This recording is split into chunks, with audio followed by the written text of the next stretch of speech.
இந்த மோட்டருக்கு நான் டேரக்டா கனெக்ஷன் கொடுக்கும்போது அதோட ஃபுல் ஸ்பீட்ல சுத்துது. எவ்வளவு பாத்தீங்கன்னா கிட்டத்தட்ட 17,500 ஆர்பிஎம். ஓகேங்களா? எனக்கு ஆனா இந்த மோட்டர் கொஞ்சம் கம்மி ஸ்பீட்ல சுத்த வைக்கணும். அதுக்கு உள்ள தர கரண்ட்டை நான் கம்மி பண்ணணும். எலக்ட்ரானிக்ஸ்ல அதை பண்ணக்கூடிய ஒரே பொருள் ரெசிஸ்டர். ஸோ அந்த ரெசிஸ்டர் அதுக்கு பேருக்கு ஏத்தாப்புல ஃப்ளோ ஆகிற கரண்ட்டை ரெசிஸ்ட் பண்ணி அனுப்பும்.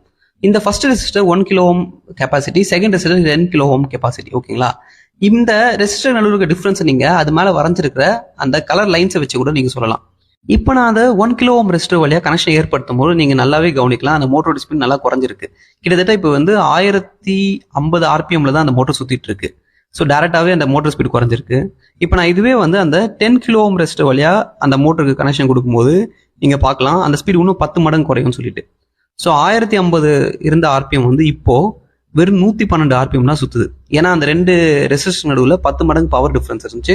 ஸோ அந்த ஃபர்ஸ்ட் ரெசிஸ்டரை விட செகண்ட் ரெசிஸ்டர் 10 மடங்கு கம்மியான கரண்ட் தான் உள்ள அலோவ் பண்ணும். ஸோ அதனால மோட்டரோட ஸ்பீடும் 10 மடங்கு குறைஞ்சிருச்சு.